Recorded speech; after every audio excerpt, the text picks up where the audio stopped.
Shia LaBeouf foi demitido pela Olivia Wilde de Não Se Preocupe Querida por causa das suas acusações de assédio e agressão. Não, o Shia LaBeouf na verdade se demitiu de Não Se Preocupe Querida e divulgou na imprensa um e-mail que ele mandou para Olivia Wilde dizendo que ele não queria mais fazer parte do filme. O Harry Styles cuspiu no Chris Pine no lançamento do filme em Veneza. A Florence Pugh, que é a protagonista, não fala e nem olha para Olivia Wilde, que é a diretora de Não Se Preocupe Querida. Pois é, meus amigos, não se fala em outra coisa, ou só se fala em outra coisa no mundo do entretenimento, além das tretas aí envolvendo Não Se Preocupe Querida, filme da Olivia Wilde.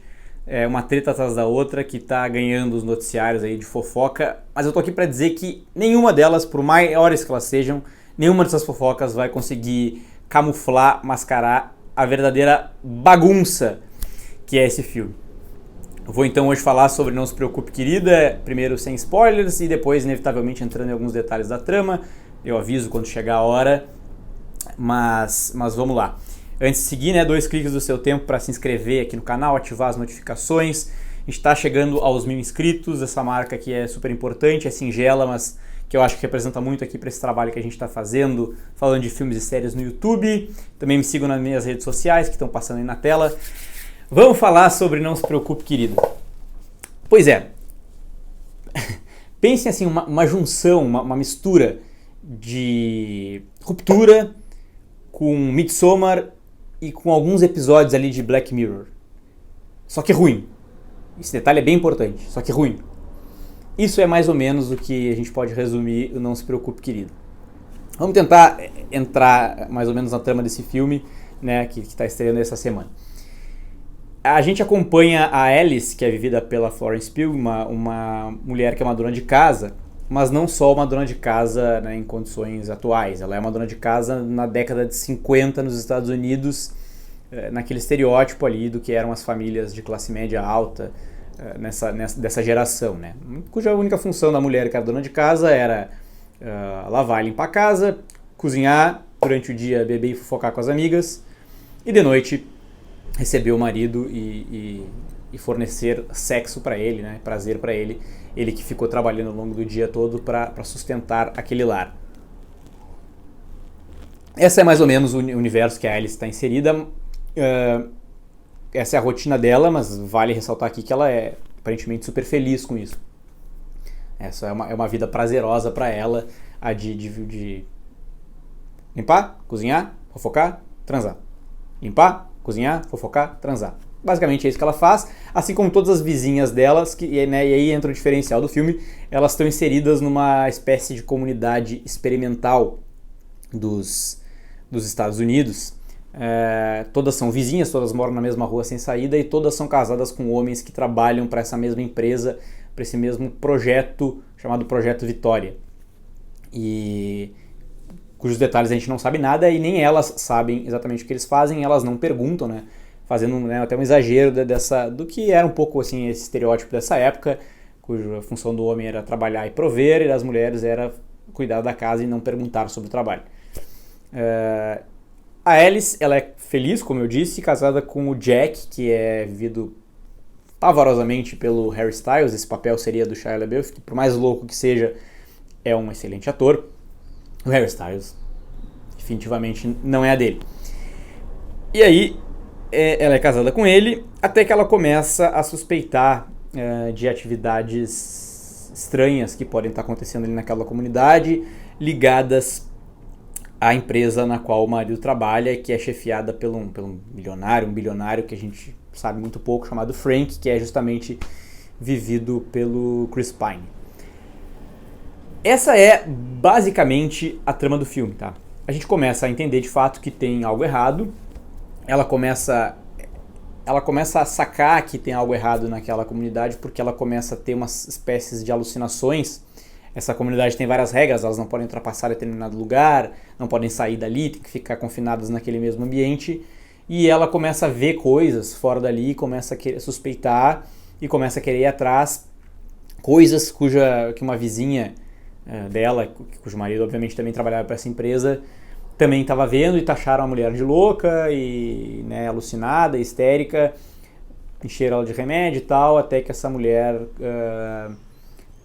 aparentemente comete suicídio na frente dela e ela começa a ter as mesmas, entre aspas, alucinações que essa mulher aí.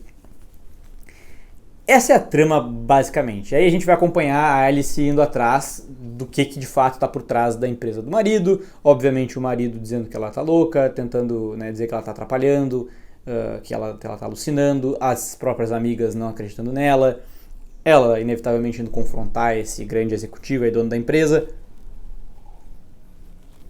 E a gente logo saca que tem alguma coisa, né, há algo de misterioso no que essa empresa faz. Eu acho que eu concluo aqui minha parte sem spoilers, porque essa é a premissa do filme e essa é basicamente a trama que a gente vai acompanhar aqui. Só que assim, cara, antes de entrar nos spoilers, tá? Isso é claramente uma distopia, né, como a gente vai percebendo, e o filme vai mergulhar de fato nessa distopia mais pra frente ali, quando as descobertas começam a ser feitas. Só que assim, até para fazer uma distopia, e eu entendo que possa ser uma coisa tentadora, principalmente nos dias de hoje, né, que a gente vive tantas questões relacionadas à internet, teve pandemia, né, há pouco tempo, as distopias ganharam até mais fama, assim. Só que até para fazer ou melhor, não até para fazer uma distopia, para fazer uma distopia, por mais distópico que seja esse universo retratado, por mais fantástico que ele possa ser, ele precisa fazer um certo sentido, né? A atenção para os detalhes talvez tenha que ser até maior do que num filme, né, mais realista, assim, porque justamente a gente estabelece regras ali que tem que ser cumpridas para a coisa ter uma coerência mínima dentro daquilo ali. Eu citei séries aqui, produções aqui como Ruptura, por exemplo, que é uma distopia desse ano de 2022, que fez muito sucesso, que eu gostei bastante, tá? Mas eu nem considero que a distopia em si de Ruptura, né, que é o fato pra quem não sabe, mostra uma história de um cara de pessoas que trabalham numa empresa que proporcionam ali a possibilidade de tu instalar um chip e tu desligar o teu cérebro, tu ter uma vida fora do trabalho, uma vida no trabalho, sem se lembrar das duas. E aí os problemas que tem por trás disso, os esquemas, as grandes questões né, de mistério que vão ser desenhadas. Eu nem achei a distopia de Ruptura tão diferente, assim. É uma distopia, é uma tentativa ali de ficção científica legal e tal, que não inova tanto nisso. A série é boa não só por isso, não só pela premissa, mas porque a série tem um cuidado técnico, um cuidado de narrativa, ela tem toda uma simetria, imagens bonitas, boa direção, um roteiro que faça sentido. Esse Não Se Preocupe, Querida, o que mais sobra nesse filme é ponta solta de mistérios que são levantados ali. E veja, eu não estou dizendo que todos os mistérios de uma história têm que ser respondidos. Às vezes é legal deixar uma brecha que permita a interpretação de quem está assistindo, de quem está lendo, né, no caso do livro. Mas nesse caso, nem isso, assim, são coisas simplesmente que parecem mais furos de roteiro do que qualquer outra coisa. E aí, então, agora eu vou entrar mais nos spoilers, né? A Alice, ela começa a alucinar, ela vê, por exemplo, uma das coisas que é um ponto de virada para se ligar que algo está acontecendo. Ela está andando num trem ali que conduz os moradores ali para os passeios e tal, e ela vê no deserto lá, distante, um avião caindo. E ela fala pro motorista que ela quer ir lá, e o cara diz, não posso ultrapassar esse limite, e ela desce e vai sozinha andando pelo meio do deserto. Assim, pode ser que eu não tenha sacado, tá? Mas esse avião, por exemplo, assim como outras coisas que são mostradas, não tem a menor conexão com o que a gente vai ver depois que a história se desenlaça ali, que o que de fato está acontecendo nos é mostrado. Eu assistindo, ela começa aí nessa busca, assim, ela caminha pelo deserto, ela começa a alucinar, ela vai parar numa espécie de cúpula em cima de uma montanha lá, que é onde a gente vai descobrir depois que é onde funciona a empresa, aparentemente, o Projeto Vitória, e aí ela desacorda, reaparece no quarto da casa dela e acordando, e o marido tá cozinhando. Basicamente é isso. E aí ela começa a ir atrás dessa busca, ela acaba confrontando o cara lá, o Frank e tal. Só que assim, eu cheguei a acreditar que o filme ia nos levar... Nisso aí o filme até me enganou. Eu achei que... Eu vi outras pessoas dizendo, era claro que ia ter um plot twist. Eu achei que nem isso ia ser possível. Eu achei que a gente ia acompanhar uma história dela tentando descobrir sem revelar nada no fim. Mas não, chega um determinado momento em que a gente entende o que de fato está acontecendo. E eu vou contar aqui, né? Lembrando que já estamos falando com spoilers. Ela descobre, ela é levada, ela é internada, ela é operada, né? Porque o marido entrega ela lá para os fiscais naquela comunidade experimental, para os guardas que tem ali. E ela volta para casa, depois curada, e por algum motivo ela tem uma epifania ali, que também não é explicado porque que ela conseguiu se dar conta do que está acontecendo. E aí, cara, ela se lembra e aí começa num flashback a mostrar o que de fato está acontecendo. E aí esse ponto, assim, foi uns 5, 10 minutos que eu achei interessante de filme, que achei que o filme ia se salvar. Porque o plot twist que outras pessoas viram que ia acontecer é mais ou menos assim, ela vê que ela teve uma vida pregressa, aquela comunidade experimental, e essa vida não se passa nos anos 50, se passa nos dias de hoje. Ela era uma médica, uma cirurgiã que vivia para trabalhar, era bem workaholic ali, e era casada com o mesmo cara, Jack, que era um nerdola lá, que ficava em casa o dia inteiro, e era completamente satisfeito com essa condição da mulher que trabalhava, que não tinha tempo para ele. E aí ele é fisgado por algum fórum, alguma coisa ali da Deep Web, ou da web mesmo, né? Uma comunidade de homens ali frustrados, e descobre esse guru aí chamado Frank, que estava criando esse projeto Vitória. O que é o projeto Vitória? Ele leva homens, se eles são casados eles podem levar a mulher, ou se não eles podem encontrar uma mulher lá, para viver uma vida idílica ali de um paraíso masculino bem machistão ali, no qual os homens têm o protagonismo, os homens são os provedores, e as mulheres são resignadas ali àquela condição de viver como uma mulher do lar e dar prazer pro marido e tal. Isso se encaixa perfeitamente nessa uma comunidade dos anos 50, né? E aí o que é? Como é que eles vão parar lá? Na verdade, tudo é uma simulação. Eles deitam na cama com um equipamento e os dois embarcam numa simulação, e tudo isso que eles estão vivendo, tudo que a gente está acompanhando, na verdade, é uma simulação. E ela foi forçada, foi enganada por ele para ser colocada ali. Então, assim, todos os homens lá que estão lá sabem, foram por vontade própria para viver o seu protagonismo ali, tudo do cara frustrado.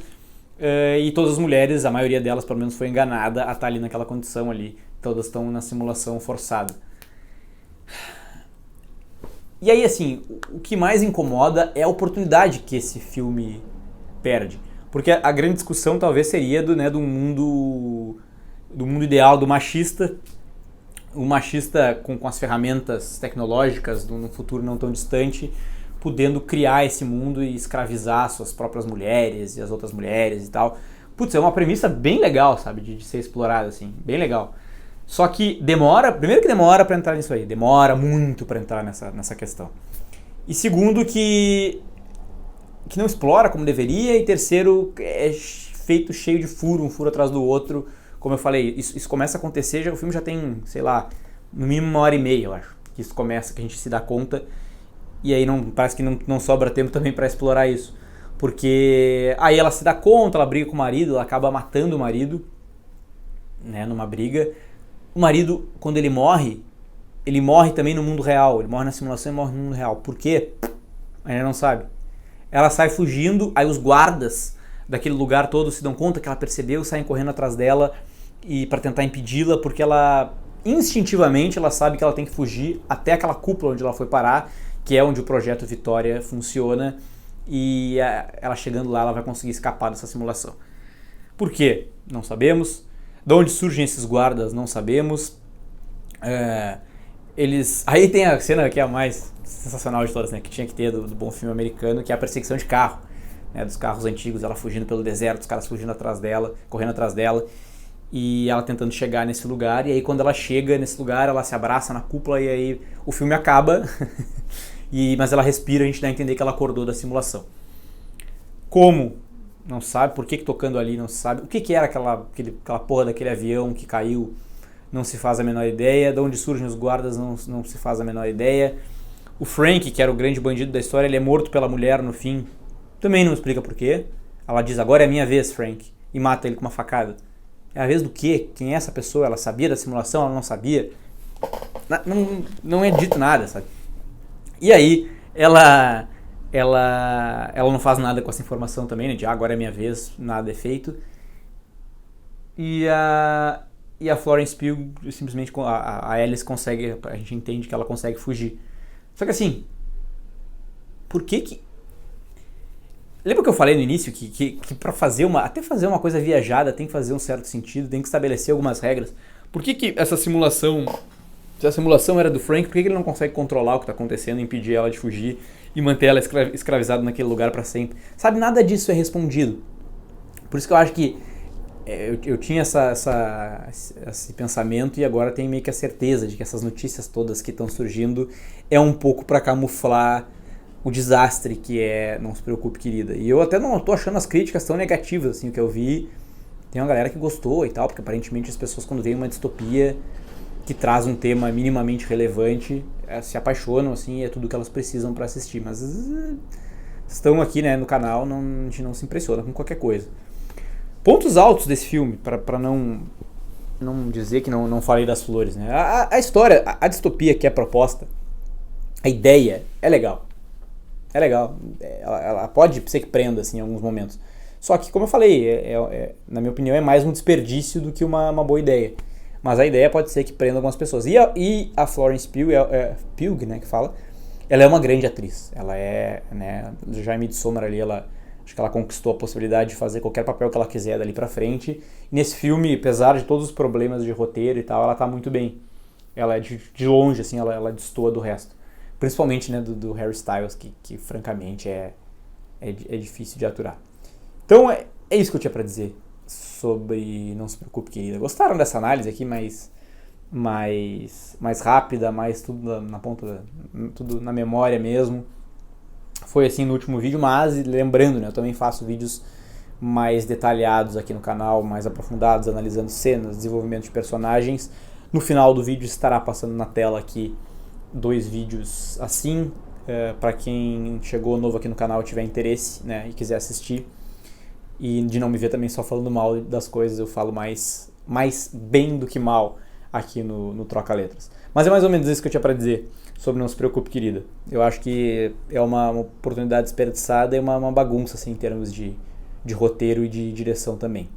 Ficou um gostinho amargo, assim. O filme tem 2 horas e 10, se não me engano, parece ter 3 horas facilmente.